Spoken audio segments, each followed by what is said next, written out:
आप सभी साथियों का आज के हमारे एक और नए वीडियो में स्वागत है। दोस्त मेरे, आज हम जो चैप्टर पढ़ने वाले हैं उस चैप्टर का नाम है प्रिज्म।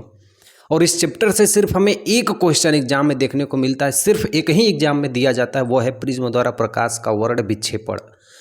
वर्ण विक्षेपण, वर्ण का मतलब होता है रंग और विक्षेपण का मतलब होता है परिवर्तित हो जाना। यानी जब रंगों को परिवर्तित कर दिया जाता है श्वेत प्रकाश की किरणों से, इसी घटना को कहा जाता है प्रिज्म द्वारा प्रकाश का वर्ण विक्षेपण। तो भौतिक विज्ञान के पिता कौन है दोस्त? कहेंगे हमारे न्यूटन साहब हैं। तो न्यूटन साहब ने एक बार आसमान में देखा कि भैया इंद्रधनुष दिखाई दे रहे हैं, और इंद्रधनुष में कितने रंग होते हैं? तो भैया आप बोल देंगे 7 रंग होते हैं। ठीक है, तो न्यूटन साहब ने देखा कि आसमान में 7 रंग दिखाई दे रहे हैं। कब? जब वर्षा रुक जा रही है तब। तो उन्होंने सोचा कि सूर्य की किरणों से 7 रंग बन सकते हैं, तो मैं 7 रंगों से सूर्य की किरणों को क्यों नहीं बना सकता हूं, यानी श्वेत किरण को। तो उन्होंने क्या किया कि एक डिस्क को लिया और डिस्क को कितने रंगों से रंग दिया? 7 रंगों से रंग दिया। न्यूटन ने एक डिस्क लिया और डिस्क को कितने रंगों से रंग दिया भैया? 7 रंगों से रंग दिया। ये टोटल कितने रंग हो गए? 7 रंग। 1 रंग, 2 रंग, 3 रंग, 4 रंग, 5 रंग, 6 रंग, 7 रंगों से रंग दिया। और न्यूटन ने इस डिस्क को खूब तेजी से घुमाया और देखा उन्होंने कि ये 7 अलग अलग रंग एक श्वेत रंग में परिवर्तित हो गए। और यही उन्होंने खोज की कि श्वेत प्रकाश के द्वारा वर्ण विक्षेपण, वर्ण यानी रंगों का, विक्षेपण यानी फैल जाना। और यही एग्जाम में सबसे ज़्यादा बार पूछा जाता है। ठीक है, तो श्वेत प्रकाशों का वर्ण विक्षेपण किसने दिया था भैया? न्यूटन ने दिया था। और उन्होंने अपने कहाँ से सिद्ध किया था? इस डिस्क के द्वारा। ठीक है, तो उन्होंने सोचा भैया कि 7 रंगों को जब मैं रंग के इसको खूब तेजी से घुमा रहा हूं तो यहाँ से श्वेत किरणें निकल जा रही हैं, श्वेत हमें दिखाई दे रहा है।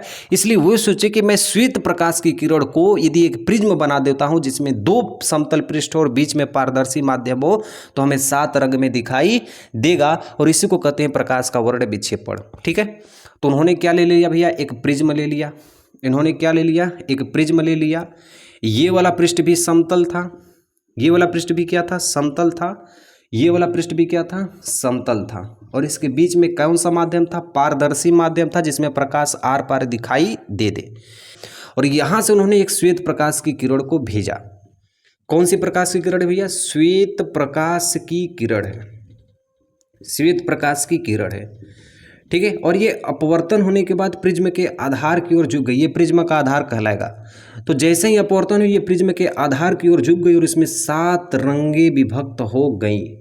1 2 3 4 5 6 और ये कितना हो गई? 7 हो गई। और इस 7 रंगों को उन्होंने क्या किया कि दूसरी तरफ एक सफ़ेद सा पर्दा लगा दिए और इस पर्दे पे उन्हें 7 रंग दिखाई दिए। कौन से क्रम में दिखाए भैया? कहीं पे आप देखेंगे तो इसे वीब ग्योर के नाम से जानते हैं। किस नाम से जानते हैं भैया? वीब ग्योर के नाम से। वी का मतलब होता है वायलेट। ठीक है, आई का मतलब होता है इंडिगो, आई का मतलब होता है भैया इंडिगो, बी का मतलब होता है भैया ब्लू, जी का मतलब होता है भैया ग्रीन, वाई का मतलब होता है भैया येलो। ठीक है, या ओ का मतलब होता है ऑरेंज। क्या होता है भैया? ऑरेंज होता है। और आर का मतलब होता है भैया रेड, या इसे हिंदी में हम लोग कहते हैं, इसी क्रम को कहते हैं बैजनी आह पिनाला। मैं इसको इरेज कर देता हूँ। ठीक है, ध्यान से देखना दोस्त। या इसे हिंदी में हम लोग कहते हैं बैजनी, बैजनी या बैआनी ह पीनाला। ठीक है, बै का मतलब हो गया भैया बैगनी हो गया। ठीक है, सारे लोग मन में बोलते रहना। आ का मतलब हो गया आसमानी, या कहीं कहीं हम इसे जामुनी के नाम से भी जानते हैं। नी का मतलब हो गया भैया नीला, ह का मतलब हो गया हरा, पी का मतलब हो गया भैया पीला, ना का मतलब हो गया भैया नारंगी, और ला का मतलब हो गया भैया लाल। तो उन्होंने देखा कि भैया ये 7 रंगों में विभक्त हो गई जब भी कोई श्वेत प्रकाश की किरण टकरा रही है तब। और यही घटना कही प्रकाश का वर्ण विक्षेपण। क्या कहला भैया? प्रकाश का वर्ण विक्षेपण। तो किसने दिया था भैया? न्यूटन साहब ने। कैसे दिया था? उन्होंने एक डिस्क लिया, डिस्क पे 7 रंगों को रंगा और उन्होंने देखा कि जब 7 रंगों को घुमाया जा रहा है तो वो श्वेत रंग में परिवर्तित हो जा रहा है, इसलिए मैं श्वेत रंगों से 7 रंगों में बना दूंगा। इसलिए उन्होंने किसका प्रयोग किया? प्रिज्म का। ठीक है, तो प्रिज्म किसे कहते हैं? प्रिज्म में 2 समतल पृष्ठ होते हैं। प्रिज्म में कितने पृष्ठ होते हैं? 2 समतल पृष्ठ होते हैं जिनके बीच पारदर्शी माध्यम होता है। ये प्रिज्म कैसा भैया? पारदर्शी प्रिज्म है। कैसा प्रिज्म भैया? पारदर्शी प्रिज्म है। ठीक है, और ये क्या हो रहा है भैया? अपवर्तन। ये क्या हो रहा है भैया? अपवर्तन। ठीक है, तो जब कोई श्वेत प्रकाश की किरण किसी पारदर्शी प्रिज्म से टकराती है तो वो अपने आधार की ओर झुक जाती है। ध्यान से रहे, सूर्य के प्रकाश की किरणों को श्वेत प्रकाश की किरणें कहते हैं। और जब कोई श्वेत प्रकाश की किरण किसी पारदर्शी प्रिज्म से टकराती है तो वो प्रिज्म के आधार की ओर झुक जाती है और वो 7 विभिन्न रंगों में विभक्त हो जाती है। और दूसरी तरफ यह एक पर्दे पे जाकर सफ़ेद पर्दे पे ये टकराती है और वहाँ पे 7 रंगों का निर्माण होता है, जिसे हम कहते हैं बिबग्योर या बैनी आह पिनाला के नाम से हम जानते हैं। अब इसमें दोस्त मेरे ध्यान से समझना है कि किसका अपवर्तनांक ज़्यादा होता है, किसका अपवर्तनांक कम होता है, क्योंकि यहाँ से MCQ क्वेश्चन जो बहुविकल्पी क्वेश्चन होते हैं ये बहुत ज़्यादा बार फंसते हैं। दोस्त मेरे ध्यान से देखना, नीचे से ऊपर जाएंगे, भूलना नहीं है भैया, नीचे से ऊपर जाएंगे तो तरंग दैर्ध्य का मान बढ़ेगा। तरंग दैर्ध्य का मान क्या होगा भैया? बढ़ेगा। तरंग दैर्ध्य को हम लैम्डा से प्रदर्शित करते हैं। इसमें 2 ही मान याद रखना है, नीचे से ऊपर जाएंगे तो तरंग दैर्ध्य का मान बढ़ेगा। यानी इस लाल रंग का जो तरंग दैर्ध्य होता है भैया वो 7800 एंगस्ट्रॉम से लेके 6400 एंगस्ट्रॉम तक होता है। और ये बैगनी रंग का जो तरंग दैर्ध्य होता है वह 4300 एंगस्ट्रॉम से लेके 4000 एंगस्ट्रॉम तक होता है। लेकिन ऊपर से नीचे आने पर क्रमशः अपवर्तनांक, दूसरे नंबर पर विचलन, तीसरे नंबर पर प्रकीर्णन, तीसरे नंबर पर प्रकीर्णन और चौथे नंबर पे इसका अपवर्तनांक हो गया, विचलन हो गया, प्रकीर्णन हो गया। चौथे नंबर पे क्या हो गया भैया? आवृत्ति। चौथे नंबर पे क्या हो गया? आवृत्ति। ठीक है, तो यहाँ पे क्या हो गया भैया? आवृत्ति हो गया। तो ध्यान से देखना, अगर क्वेश्चन में पूछ दिया जाएगा कि किसका तरंग दैर्ध्य सबसे ज़्यादा होता है तो क्या बोलेंगे भैया? लाल रंग का तरंग दैर्ध्य सबसे ज़्यादा होता है। किसका तरंग दैर्ध्य सबसे कम होता है तो भैया बोलेंगे बैगनी रंग का तरंग दैर्ध्य सबसे कम होता है। अच्छा भैया, अपवर्तनांक किसका ज़्यादा होता है? जो जितना तेजी से मुड़ेगा उसका अपवर्तनांक उतना ज़्यादा होगा। तो इसमें कौन ज़्यादातर मुड़ा है? बैगनी रंग मुड़ी है। ध्यान से देखिए, यहाँ से यहाँ मुड़ गया और यहाँ से यहाँ मुड़ गया, तो सबसे ज़्यादा जो मुड़ा है वो कौन मुड़ा है? वायलेट यानी बैगनी। तो बैगनी रंग का अपवर्तनांक सबसे ज़्यादा और सबसे कम अपवर्तनांक लाल रंग का। अच्छा भैया, विचलन किसे कहते हैं? विचलन का मतलब होता है मुड़ना। विचलन का मतलब होता है मुड़ना। तो मुड़ा कौन सा है? ज़्यादा ये मुड़ा है कि ज़्यादा ये मुड़ा है? तो कहेंगे बैगनी रंग सबसे ज़्यादा मुड़ा, इसलिए इसका अपवर्तनांक और विचलन दोनों ज़्यादा होता है और लाल रंग का अपवर्तनांक और विचलन सबसे कम होता है। प्रकीर्णन का मतलब होता है किरण का क्षय होना। प्रकीर्णन का मतलब होता है आम भाषा में समझने के लिए कि जब भी कोई किरण क्षय होती है वहाँ पे होता है प्रकीर्णन। तो बैगनी रंग का प्रकीर्णन बहुत तेजी से क्षय होता है और लाल रंग का प्रकीर्णन बहुत ही कम रूप से क्षय होता है। यानी जब भी कहीं खतरे वाली चीज़ होती है या कहीं भी ट्रेन में या कहीं भी हम देखते हैं जो खतरे का सिग्नल होता है वो किस चीज़ का बना होता है? लाल रंग का बना होता है, इसलिए कि उसका प्रकीर्णन कम होता है, वहाँ पे प्रकाश कम क्षय होती है। ठीक है। आवृत्ति का मतलब होता है प्रकाश किस तेजी से जा रहा है, वो आवृत्ति पे डिपेंड करती है। लेकिन प्रिज्म में हमें एक चीज़ ध्यान से देखने को मिलती है कि ये जितने भी प्रकाश की किरणें हैं, ठीक है, प्रिज्म में जितनी भी प्रकाश की किरणें, प्रकाश की जो चाल होती है सबकी समान होती है। प्रकाश की चाल सबकी क्या होती है भैया? समान होती है। ठीक है, इसमें सबकी चाल क्या होती है? समान होती है। तो ये हमारा क्या हो गया भैया? प्रिज्म। या हम इसको लिख सकते हैं कि श्वेत प्रकाश की सभी किरणें, श्वेत प्रकाश की सभी किरणें समान होती हैं। हाँ भैया, सारे लोग बोलना, श्वेत प्रकाश की सभी किरणें क्या होती है भैया?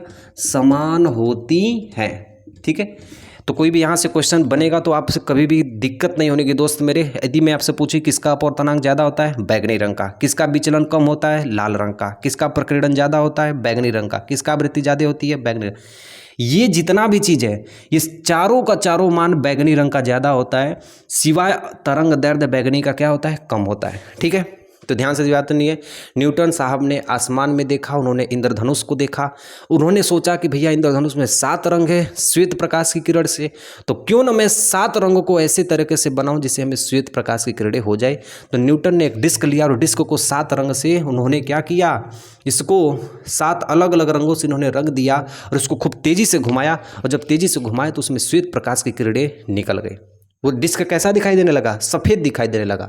तो उनके दिमाग में एक विचार आया। विचार ये आया कि दोस्त मेरे, जब इस डिस्क को नचा के हम सफ़ेद कर सकते हैं तो क्यों ना हम सफ़ेद किरणों से हम 7 रंगों में इसको बदल सकते हैं। और वहाँ पे इन्होंने श्वेत प्रकाश की किरणों को यहाँ पे वर्ण विक्षेपित कर दिया, और यही घटना उनको क्या कहलाई गई? स्पेक्ट्रम कहलाई गई, या प्रकाश का वर्ण विक्षेपण कहलाया गया।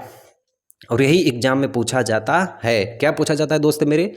कि सूर्य के प्रकाश की किरणों को हम श्वेत प्रकाश की किरणें कहते हैं, और जब भी कोई श्वेत प्रकाश की किरणें किसी प्रिज्म से टकराती है तो 7 विभिन्न रंगों में विभक्त हो जाती है और प्रिज्म के आधार की ओर झुक जाती है, और यही किरणें प्रिज्म के दूसरी तरफ एक पर्दे पर टकरा जाती हैं और वहां टकराने के बाद 7 विभिन्न रंगों में विभक्त हो जाती है, जिसे हम बैजनी आह पिनाला या बयानी आह पिनाला के नाम से जानते हैं, या इसे इंग्लिश में हम बिबग्योर के नाम से जानते हैं। प्रकाश की ये घटना प्रकाश का वर्ण विक्षेपण कहलाती है। दोस्त मेरे, यही चीज़ आपको इतना लिखना है और यहाँ से आपका पूरा का पूरा नंबर बन जाएगा। दोस्त मेरे, यदि पूछ दिया कि इस प्रिज्म का अपवर्तनांक कितना होता है तो आप पूछ देंगे 1.65 या 64 होता है। और इसमें आपको एक चीज़ बता देनी है कि श्वेत प्रकाश की सभी किरणें, ये श्वेत प्रकाश की सभी किरणें एक समान चाल से चलती हैं या एक समान होती हैं, लेकिन इसमें आपको एक क्वेश्चन जरूर देखने को मिलेगा दोस्त मेरे कि किसका तरंग दैर्ध्य ज़्यादा होता है, लाल रंग का होता है, किसका तरंग दैर्ध्य कम होता है, बैगनी रंग का, किसका अपवर्तनांक कम होता है, लाल रंग का, किसका विचलन कम होता है, लाल रंग का, किसका प्रकीर्णन ज़्यादा होता है, बैगनी रंग का, किसकी आवृत्ति ज़्यादा होती है, बैगनी रंग का। तो नीचे का तीर मतलब ये सब ज़्यादा, ऊपर का तीर का मतलब तरंग दैर्ध्य, ये सब क्या होते हैं, ज़्यादा। सबसे ज़्यादा में तरंग दैर्ध्य किसका होता है, लाल रंग का 7800 एंगस्ट्रॉम से 6400 एंगस्ट्रॉम तक। सबसे कम किसका होता है, बैगनी रंग का 4300 एंगस्ट्रॉम से 4000 एंगस्ट्रॉम तक। ठीक है, और यही हमारे दोस्त मेरे एग्जाम में श्योर है कि हर साल ये पूछता है और इस साल भी पूछेगा। आशा करता हूँ आप इसको बहुत अच्छे से पढ़ेंगे, और इसके बाद हम पढ़ेंगे इंद्रधनुष के बारे में। ठीक है, सबसे पहले इसे नोट कर लेना दोस्त मेरे। ठीक,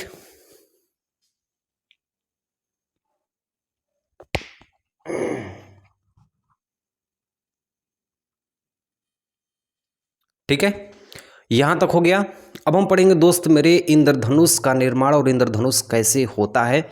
इसको भी बड़ा ध्यान से समझिएगा, क्योंकि इंद्रधनुष का बनने का सबसे बड़ा कारण होता है प्रकाश का वर्ण विक्षेपण। जब भी बारिश हो जाती है और बारिश होने के बाद ही हमें इंद्रधनुष देखने को मिलता है, यानी कह सकते हैं दोस्त मेरे कि जब वर्षा होने के बाद सूर्य की प्रकाश की किरणें जब जल की बूंदों पर, वायुमंडल में कुछ जल की बूंदें बच जाती हैं और सूर्य की प्रकाश की किरणें उस बूंद पर जब टकराती है तो उससे अपवर्तन होने के बाद हमें इंद्रधनुष का निर्माण होता है, और वहीं से हमें इंद्रधनुष दिखाई देता है। लेकिन दोस्त मेरे, यदि आपको इंद्रधनुष देखना है तो आपको इंद्रधनुष की तरह सूर्य की तरफ आपको पीठ करना होगा, यानी मान लो इंद्रधनुष हमें इधर दिखाई दे रहा है तो हमारा सूर्य इधर होना चाहिए। ठीक है, यही कारण होता है दोस्त मेरे कि हम दोपहर के समय में इंद्रधनुष को नहीं देख सकते, क्योंकि दोपहर के समय में सूर्य कहाँ होता है, ऊपर होता है, इसलिए दोपहर के समय में इंद्रधनुष नहीं देख पाते हैं। बनता कैसे है, ध्यान से देखिए। ये हो गई जल की बूंद, इतनी बड़ी होती नहीं है, लेकिन आपको समझाने के लिए दोस्त मेरे इसको इतना बड़ा बताया। ठीक है, ये सूर्य की प्रकाश की किरणें इस बूंद पे पड़ी, तो इधर कौन सा माध्यम है, विरल माध्यम, और इधर कौन सा माध्यम है, सघन माध्यम है। ठीक है, तो विरल से सघन में जा रही है, विरल से कहाँ जा रही है, सघन में, इसलिए यहाँ पे क्या होता है, अपवर्तन। यहाँ पे क्या होता है, अपवर्तन। अब ये जैसे ही इस पृष्ठ पे टकराई, ये 7 विभिन्न रंगों में विभक्त हो जाती है। कितने रंग में, 7 विभिन्न रंगों में विभक्त हो जाती है। 1 2 3 4 5 6, और ये क्या हो गया भैया, 7 रंग। और यही 7 अलग अलग रंगों में हमें दिखाई देती है, यही हमें 7 विभिन्न रंगों में दिखाई देती है, 7 विभिन्न रंगों में दिखाई देती है। ठीक है, और यही हमारा इंद्रधनुष का निर्माण होता है। इंद्रधनुष का निर्माण होता है। ठीक है दोस्तों, मेरी एक चीज़ ध्यान देना, अब यहाँ से कौन से माध्यम में जा रही है, विरल से सघन में जा रही है। जब ये कौन सी किरण आ रही है भैया, यहाँ पे लिख देना श्वेत प्रकाश की किरण। कौन सी किरण आ रही है भैया, श्वेत प्रकाश की किरण आ रही है। ठीक है, अब ये श्वेत प्रकाश की किरण विरल से सघन में जा रही है, तो यहाँ पे क्या हो रहा है, अपवर्तन। और यहाँ पे कौन सा माध्यम है, सघन है, क्योंकि ये कौन सा चीज़ है भैया, पानी की बूंद है। ये जो टोटल बड़ा सा बनाया हूँ ये क्या है, पानी की बूंद है, पानी की क्या है भैया, बूंद है। ठीक है, अब ये कहाँ से आ रहा है भैया, सघन से विरल, सघन से विरल।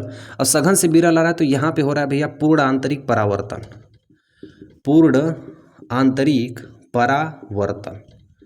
यहाँ पे क्या हो रहा है भैया, सघन से जब विरल में आ रहा है तो पूर्ण आंतरिक परावर्तन, विरल से सघन में जा रहा है तो यहाँ पे अपवर्तन हो रहा है। तो इंद्रधनुष के बनने का कारण भी होता है दोस्त मेरे, इसमें 2 घटनाएं होती हैं, एक प्राथमिक इंद्रधनुष, एक द्वितीयक इंद्रधनुष। ठीक है, दोनों बड़ी बात ध्यान से देखना।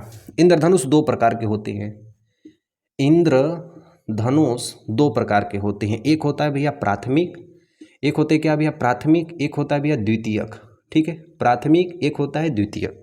होता है भैया जो बैंगनी होता है वो अंदर की ओर होता है, और जो लाल होता है, लाल रंग होता है वो बाहर की ओर होता है। ठीक है, द्वितीयक में क्या होता है, बैंगनी बाहर होता है, बैंगनी का रंग बाहर होता है और लाल रंग का अंदर होता है।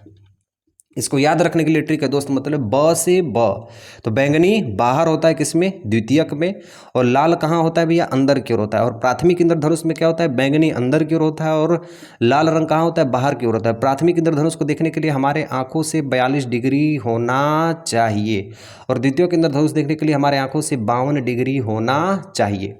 यही सब इंपॉर्टेंट चीज़ है इंद्रधनुष में। तो ध्यान से देखना दोस्त मेरे, इंद्रधनुष का निर्माण कब होता है, इंद्रधनुष का निर्माण कब होता है, जब बारिश होने के बाद सूर्य की किरणें जब उस वायुमंडल में रही बूंदों पर पड़ती हैं तो वहाँ से 2 बार अपवर्तन और 1 बार पूर्ण आंतरिक परावर्तन। दोस्त मेरे बहुत इंपॉर्टेंट चीज़ है, ध्यान से समझना। 2 बार अपवर्तन और 1 बार पूर्ण आंतरिक परावर्तन होता है, इसलिए हमें प्राथमिक इंद्रधनुष देखने को मिलता है। 2 बार अपवर्तन और 1 बार पूर्ण आंतरिक परावर्तन, पूर्ण आंतरिक परावर्तन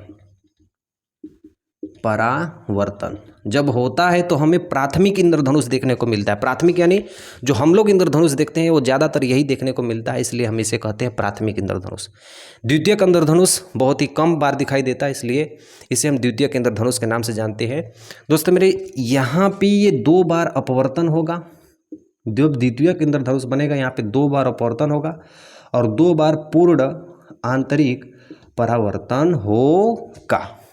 ठीक है, तो ये रहा दोस्त मेरे पूरा इंद्रधनुष के बारे में। इंद्रधनुष के बारे में एक बार और समझ लिए दोस्त मेरे, जब भी वर्षा की बूंदें बारिश होने के बाद वर्षा की बूंदें वायुमंडल में होती हैं और सूर्य के प्रकाश की किरणें उस वर्षा की बूंदे पर पड़ती हैं तो 2 बार अपवर्तन होती है और 1 बार पूर्ण आंतरिक परावर्तन होती है, जिसके कारण इंद्रधनुष का निर्माण होता है।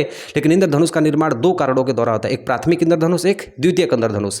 इंद्रधनुष को देखने के लिए हमें सूर्य की ओर पीठ करना पड़ता है, और इंद्रधनुष को देखने के लिए दोस्त मेरे हम दोपहर के समय में इंद्रधनुष को नहीं देख सकते हैं।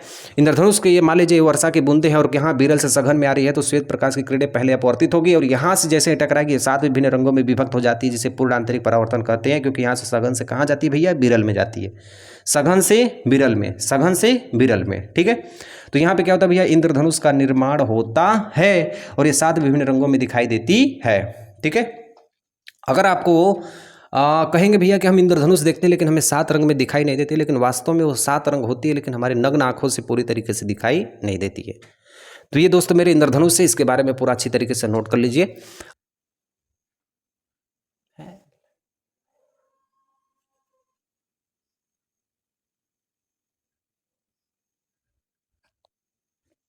ठीक है, अब यहाँ तक दोस्त मेरे हम हर एक टॉपिक और हर एक चीज़ को अच्छी तरीके से समझ गए हैं, तो अब हमें प्रिज्म में कोई भी दिक्कत नहीं होगी और अब हम समझेंगे प्रिज्म के बारे में। ठीक है दोस्त मेरे, अब आपको पूरी तरीके से प्रिज्म के बारे में जो जो चीज़ें बताऊंगा ये आपको समझ में आ जाएंगी। ये हमारी प्रकाश की किरणें ऐसे प्रिज्म पे टकराती हैं, कोई दिक्कत। इसका नाम रख देते हैं बेचारे का ए, इसका नाम रख देते हैं बी, इसका नाम रख देते हैं सी। अब ध्यान से देखिएगा, ये प्रकाश की किरण ऐसे हमारी जा रही है, श्वेत प्रकाश की किरण, और जैसे ही ये वाला माध्यम कौन सा माध्यम है, तो विरल माध्यम है, क्योंकि इधर क्या है भैया, वायु है, और वायु कौन सा माध्यम है भैया, विरल माध्यम है, और इसे हम कह देते हैं N1। ठीक है, प्रिज्म हमारा कौन सा माध्यम होता है, सघन माध्यम होता है। ठीक है, और सघन माध्यम में मान लेते हैं ये एक कांच का बना पारदर्शी माध्यम है और इसे कह देते हैं N2। फिर इधर कौन सा माध्यम है भैया, वायु है, और वायु कौन सा माध्यम है, विरल माध्यम है, और इसे फिर हम N1 के नाम से जानते हैं, N1, N2, N1। एक एक बात को ध्यान से समझना, इधर वाला माध्यम कौन सा माध्यम है, विरल माध्यम है, इधर वाला माध्यम कौन सा है, सघन माध्यम है। तो जब कोई प्रकाश की किरण विरल से सघन तो अभिलंब की ओर झुक जाती है। मैंने आपको बताया है कि जब हम सघन की ओर जाते हैं तो अभिलंब की ओर झुक जाते हैं, तो अभिलंब इसका कहाँ बनेगा, ये इसका आधार हो गया, तो अभिलंब भैया ऐसे बनेगा। तो बोलेंगे हाँ भैया इसका अभिलंब ऐसे बन गया और इसका अभिलंब ऐसे बनेगा। ठीक है, इस पृष्ठ का अभिलंब ऐसे, इस पृष्ठ का अभिलंब ऐसे। तो जाना चाहिए तो इसको सीधे, लेकिन ये सीधे न जाके बल्कि अभिलंब की ओर क्या हो गई, झुक गई। अभिलंब की ओर क्या हो गई, झुक गई। ध्यान से देखना मेरे दोस्त, ये इसका क्या है, अभिलंब है। यहाँ पे लिख देता हूँ अभिलंब, अभिलंब, ठीक है। तो इस किरण को जाना चाहिए सीधे, लेकिन ये अभिलंब की ओर क्या हो गई, झुक गई। अभिलंब की ओर क्या हो गई, झुक गई, और ये टकराई दूसरे पृष्ठ पर। कहाँ टकराई भैया, दूसरे पृष्ठ पर। अब भैया इसको जाना चाहिए सीधे, तो बोलोगे हाँ भैया बिल्कुल जाना चाहिए सीधे। तो ये सघन से कहाँ जा रही है, विरल में। सघन से कहाँ जा रही है, विरल में। तो जब कोई प्रकाश की किरण सघन से विरल में जाती है तो अभिलंब से दूर हट जाती है, अभिलंब से दूर हट जाती है, अभिलंब से दूर हट जाती है। ध्यान रहे, विरल से सघन में, विरल से सघन में जाती है तो अभिलंब के पास हो जाती है, ठीक है। और सघन से विरल में जाती है तो अभिलंब से, यहाँ पे अभिलंब लिख देना दोस्त मेरे, अभिलंब के पास हो जाती है और अभिलंब के क्या हो जाती है भैया, ये दूर हो जाती है। तो यानी कहने का मतलब है कि सघन से ये विरल में जाएगी प्रकाश की किरण, तो अभिलंब से कहाँ हो जाएगी, दूर हो जाएगी, यानी ये प्रकाश की किरण ऐसे हो जाएगी, ठीक है। और ये 7 विभिन्न रंगों में विभक्त हो जाती है। अब ध्यान से देखना दोस्त मेरे, इसको आगे बढ़ा दिया जाए और इसको आगे बढ़ा दिया जाए, और ये जो कोण होता है इसी को हम लोग कहते हैं विचलन कोण। यही प्रिज्म का क्या होता है, विचलन कोण is very very important, very very important. यही हमारा क्या भैया, वेरी वेरी इंपॉर्टेंट है, ठीक है। तो इसको हम कहेंगे भैया आपतित किरण। ये कौन सा किरण है भैया, आपतित किरण। ध्यान से रहेगा दोस्त मेरे, जो आती हुई किरण उसे क्या कहेंगे, आपतित किरण। और ये कौन सा किरण है, निर्गत किरण, जो यहाँ से जा रही है। ये वाली किरण आ रही है इसलिए कहेंगे आपतित किरण। इसको कौन सा किरण कहेंगे भैया, आपतित किरण, आपतित किरण कहेंगे। और ये वाली किरण जा रही है इसलिए हम कहेंगे निर्गत किरण, निर्गत किरण, या अपवर्तित किरण भी कह सकते हैं। तो आपतित किरण और निर्गत किरण के बीच बने कोण को, इसको मैं आगे बढ़ा दिया, इसको मैं पीछे घटा दिया, और यहाँ से जो कोण बनेगा इसी कोण को हम लोग कहते हैं विचलन कोण। तो आपतित किरण और निर्गत किरण के बीच बने कोण को विचलन कोण कहते हैं, विचलन कोण कहते हैं। और ये जो कोण है बेचारा, इस कोण को हम लोग कहते हैं प्रिज्म कोण। इसको हम लोग कहते हैं प्रिज्म कोण, या कहीं कहीं आपको नाम सुनने को मिलेगा अपवर्तक कोण, अपवर्तक कोण, ठीक है। अब प्रिज्म कोण का मान सदैव 60 अंश होता है। प्रिज्म कोण का मान सदैव कितना अंश होता है, 60 अंश होता है। तो यदि किसी प्रिज्म का अपवर्तनांक हमको निकालना हो, वैसे प्रिज्म का अपवर्तनांक हम आपको बताएं कितना होता है भैया, प्रिज्म का अपवर्तनांक कितना होता है भैया, 1.65 होता है। लेकिन यदि हमें प्रिज्म का अपवर्तनांक निकालना हो तो हम लिखेंगे sine A plus sigma M by 2। क्या कहेंगे भैया, sine A plus sigma M by 2 बटा के साइन ए बाई 2। यही सिर्फ आपको लिखना है, ठीक है। इतना आप कर देंगे आपका पूरा काम हो जाएगा, ठीक है। दोस्तों मेरे ध्यान से समझना, एक एक चीज़ को मैं कंसेप्ट को पहले ही क्लियर करा दिया हूँ कि कैसे प्रकाश का वर्ण विक्षेपण होता है, कैसे इंद्रधनुष का निर्माण होता है। तो ये चीज़ें एकदम आसान हो गई होगी। कैसे, ध्यान से देखना, ये हमारी किरण कौन सी आ रही है, आपतित किरण। जाना चाहिए विरल से सघन में, लेकिन अभिलंब की ओर क्या हो गई, झुक गई।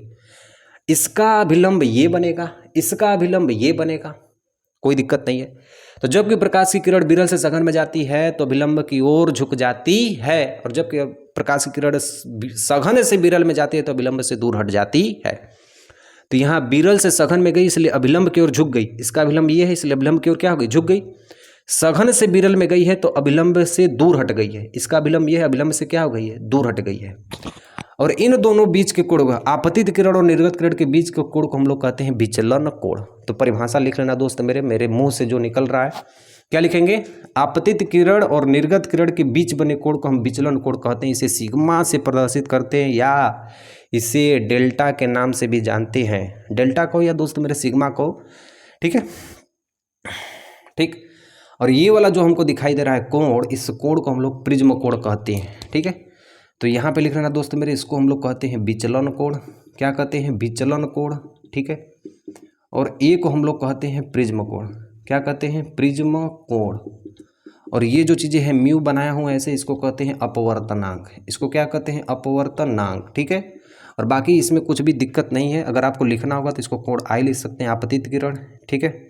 इसको लिख सकते हैं अपवर्तित किरण, ये वाला कोण अपवर्तित किरण कहलाएगा, ये वाला कोण, ठीक है। ये कोण आर हो जाएगा। इसका आपतन कोण कौन सा होगा, ये कोण आई होगा, और ये कोण कौन सा होगा भैया, आर होगा। ये वाला कोण क्या होगा, आर होगा, ठीक है। तो आपतन कोण, अपवर्तन कोण, आपतन कोण, अपवर्तन कोण, ऐसे भी हम इसको लिख सकते हैं। तो यहाँ तक दोस्त मेरे हो गया प्रिज्म के बारे में। तो दोस्त मेरे ये जो प्रिज्म है ना, इस प्रिज्म वाले चैप्टर को पढ़ाया तो मैं पूरा हूँ, लेकिन दोस्त मेरे वेरी इंपॉर्टेंट जो मैं आपको बताया हूँ वो है प्रिज्म द्वारा प्रकाश का वर्ण विक्षेपण, और वही एग्जाम में सबसे ज़्यादा बार पूछा जाता है। आप उसको पढ़ के जाइए और आप अपना नंबर अच्छा खूब बना के आइए। मेरा सिर्फ आपसे यही उम्मीद है, ठीक है। बाकी के लिए सेवा समाप्त।